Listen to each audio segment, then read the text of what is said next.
বিসমিল্লাহির রহমানির রহিম। আসসালামু আলাইকুম। প্রিয় দর্শক শ্রোতা, আমাদের নতুন এপিসোডে আপনাদের সবাইকে স্বাগত জানাই। প্রিয় দর্শক শ্রোতা, কিডনি কিন্তু একদিনেই নষ্ট হয় না, এটি ধীরে ধীরে নষ্ট হওয়ার দিকে এগিয়ে যায়। এমনকি ভুক্তভোগী অনেক সময় নিজেও জানেন না যে তার কিডনি নষ্ট হতে চলেছে। তবে কিছু লক্ষণ প্রকাশ পায় শরীরে, সেসব লক্ষণের দিকে খেয়াল রাখলে বোঝা সম্ভব হয়। আমাদের শরীরের গুরুত্বপূর্ণ অঙ্গের একটি হলো কিডনি। এটি ছাড়া বেঁচে থাকা অসম্ভব। আমাদের অনেক ক্ষতিকর অভ্যাস এটি নষ্ট করছে। কিছু খাদ্য ও পানীয়ের মধ্যে থাকা ক্ষতিকারক জিনিস থাকে যা কিডনি সম্পূর্ণরূপে ফিল্টার করতে পারে না, যে কারণে কিডনি নষ্ট হতে শুরু করে। প্রিয় দর্শক শ্রোতা, আজকের এপিসোডে আমি আপনাদের জানাতে চলেছি আপনার কিডনি যে নষ্ট হতে চলেছে তা আপনি কি করে বুঝবেন। কিডনি ফেলর বা কিডনি নষ্ট হয়ে গেলে কি ধরনের চিকিৎসা রয়েছে সে সম্পর্কে, কিডনি রোগ হয়ে গেলে কি ধরনের খাবার খাওয়া যাবে না এবং কি খাবার খাওয়া যাবে সে সম্পর্কে, এবং সর্বোপরি কিডনি সুস্থ রাখার জন্য আপনি কি করবেন। তাই প্রিয় দর্শক শ্রোতা, আমি আপনাদের অনুরোধ করব ভিডিওটি না টেনে সম্পূর্ণটি দেখুন। So hello viewers, welcome to my channel Bangla health টিভিতে। পরিবার এবং স্বাস্থ্য সংক্রান্ত যে কোনো নতুন তথ্য সবার আগে পেতে আমাদের চ্যানেলকে সাবস্ক্রাইব করে রাখুন এবং পাশে থাকা বেল আইকনে ক্লিক করে রাখুন। এতে করে পরিবার এবং স্বাস্থ্য সংক্রান্ত নতুন ভিডিও আপনি পেয়ে যাবেন সবার আগে। প্রিয় দর্শক শ্রোতা, কোনো কারণ ছাড়া যদি মাঝে মাঝে পায়ে ফোলাভাব হয় তাহলে বুঝতে হবে যে আপনার কিডনি নষ্ট হতে চলেছে। হতে পারে তা কিডনি নষ্ট হওয়ার অন্যতম লক্ষণ, কারণ কিডনি ফেলরে হিমোগ্লোবিনের ভারসাম্য বিঘ্নিত হয়, এর প্রভাব পড়ে পায়ে। তাই পায়ে ফোলাভাব দেখা দিলে তা অবহেলা করবেন না। এমনটা হলে দ্রুত চিকিৎসকের পরামর্শ নিন। ক্ষুধা কমে যাওয়ার সমস্যা দেখা দিতে পারে নানা কারণে, তবে অনেক সময় এটি হতে পারে কিডনি নষ্ট হয়ে যাওয়ার লক্ষণ, কারণ পেটের ভেতরে বর্জ্য পদার্থ বিভিন্ন ক্ষতিকর রাসায়নিক পদার্থে পূর্ণ থাকে। এরকম অবস্থায় বমি হতে পারে এবং ক্ষুধার অনুভূতি কমে যায়। সে সঙ্গে হতে পারে পেটে ব্যথাও।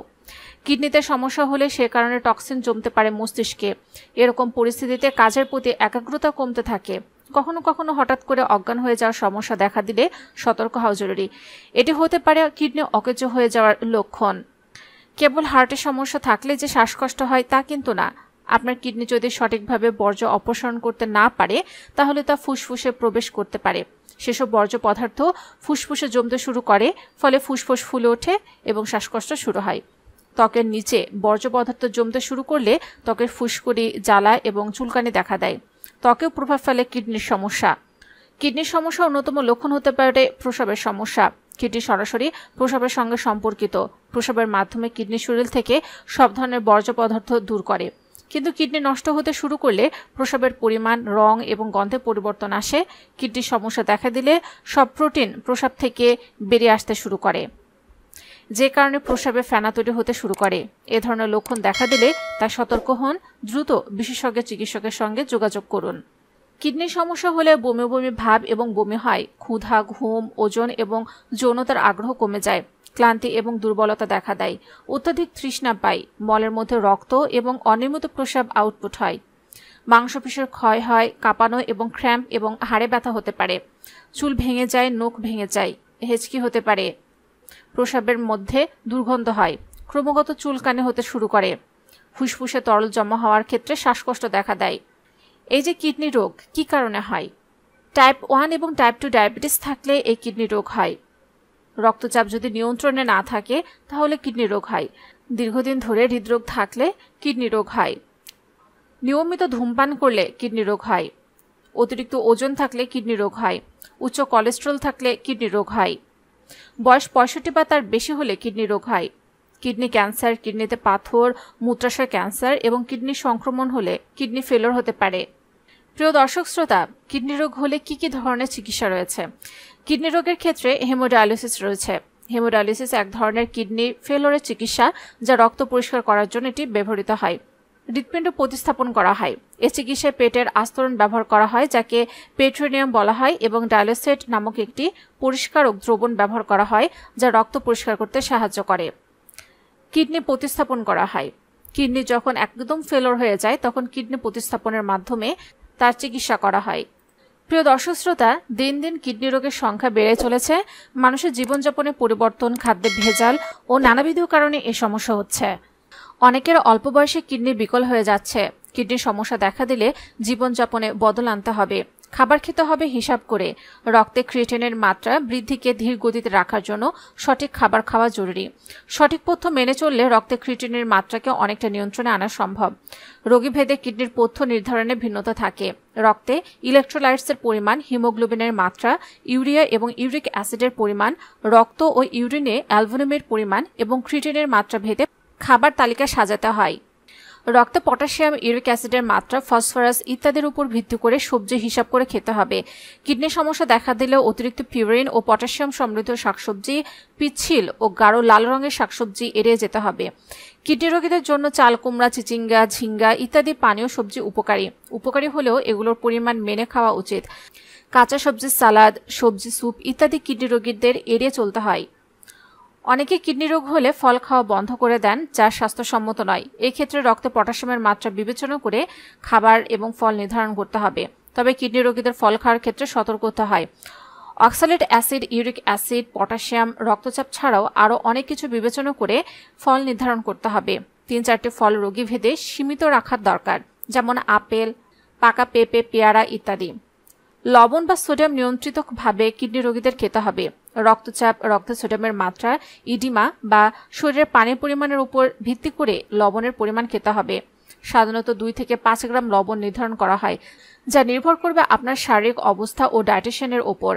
আলাদা লবণ গ্রহণ পরিহার করতে হবে এবং অতিরিক্ত সোডিয়ামযুক্ত খাবার এড়িয়ে চলতে হবে, যেমন চিপস, পাঁপড়, চানাচুর, আচার ইত্যাদি, যা শুধু কিডনি রোগের চিকিৎসায় নয়, কিডনি রোগ প্রতিরোধে সাহায্য করবে।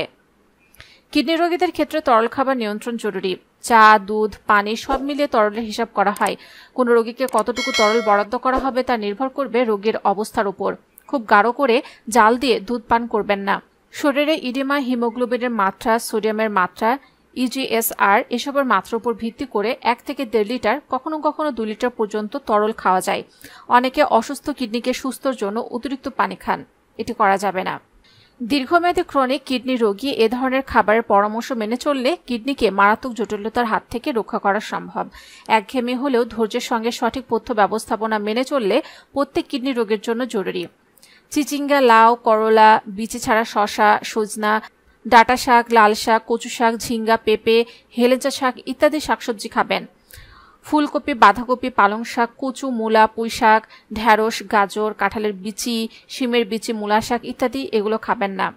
প্রাণীজ আমিষ যেমন মাছ, মাংস, দুধ, ডিম ইত্যাদি সীমিত পরিমাণে খাবেন। ডাব, কলা, আঙ্গুর একেবারে খাবেন না, কেননা এতে পটাশিয়ামের পরিমাণ বেশি। কিডনি রোগীদের রক্তে পটাশিয়ামের মাত্রা বাড়তে থাকে।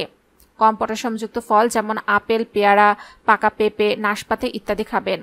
রোগীর খাদ্য তালিকায় প্রোটিন রাখতে হবে রোগের মাত্রার উপর ভিত্তি করে, যেমন রোগীর রক্তের ক্রিয়েটিনিন, শরীরে ওজন, ডায়ালিসিস করেন কিনা, করলেও সপ্তাহে কয়টা করেন তার উপর নির্ভর করে প্রোটিনের মাত্রা নির্ধারণ করতে হবে।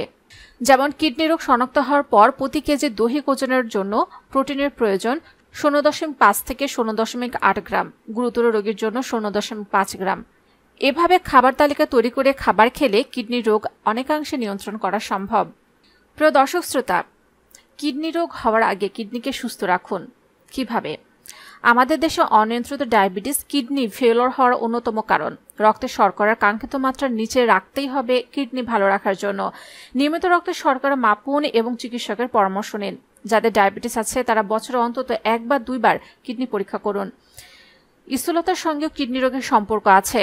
কিডনিতে পাথর, ক্যান্সার এবং দীর্ঘমেয়াদী কিডনি রোগের সঙ্গে অতিরিক্ত ওজন জড়িত, তাই অতিরিক্ত ওজনকে নিয়ন্ত্রণে রাখুন। ধূমপান কিডনিতে রক্ত চলাচল ব্যাহত করে, এছাড়া কিডনি ক্যান্সারের ঝুঁকি বাড়ায়। ধূমপান একেবারে বর্জন করুন। যখন তখন ইচ্ছে হলে দোকান থেকে কিনে ওষুধ খাবেন না, এটিও কিডনি রোগ তৈরি করে। পরিবারের সুষম খাদ্যাভ্যাস গড়ে তুলুন। প্রচুর শাকসবজি, ফলমূল খেতে হবে। লাল মাংস কম খান। পানি বেশি খেলে কিডনি ভালো থাকবে এমন কোনো কথা নেই, তবে আবহাওয়া অনুযায়ী যথেষ্ট পানি পান করুন। শিশুরা স্কুলে ঠিকমতো পানি পান করে কিনা খেয়াল রাখুন। প্রস্রাব আটকে রাখা খারাপ। প্রস্রাবের সংক্রমণ এড়াতে ব্যক্তিগত ও টয়লেটের পরিচ্ছন্নতার দিকে নজর দিন। বয়স বাড়লে, বিশেষত উচ্চ রক্তচাপ ও ডায়াবেটিস থাকলে প্রতি বছর নিয়ম করে কিডনি সুস্থতা জানতে প্রস্রাবে আমিষ ও প্রয়োজনীয় অন্যান্য পরীক্ষা নিরীক্ষা করান। কোনো ব্যতিক্রম লক্ষ্য করলে সতর্ক হন। ছোটদেরও কিডনিতে প্রদাহ হয়। প্রস্রাব কম হওয়া, লাল হওয়া ও শরীরে পানি জমা এর লক্ষণ। এমন হলে চিকিৎসা নিতে দেরি করবেন না। প্রিয় দর্শক শ্রোতা, আশা করি আজকের ভিডিওটি দ্বারা আপনারা উপকৃত হয়েছেন। যদি তাই হয়ে থাকে তাহলে অবশ্যই ভিডিওটিতে লাইক দিতে ভুলবেন না, কমেন্টসে মতামত জানান। আর যারা এখন আমাদের চ্যানেলকে সাবস্ক্রাইব করেননি অবশ্যই আমাদের চ্যানেলকে সাবস্ক্রাইব করে রাখুন এবং পাশে থাকা বেল আইকনে ক্লিক করে রাখুন।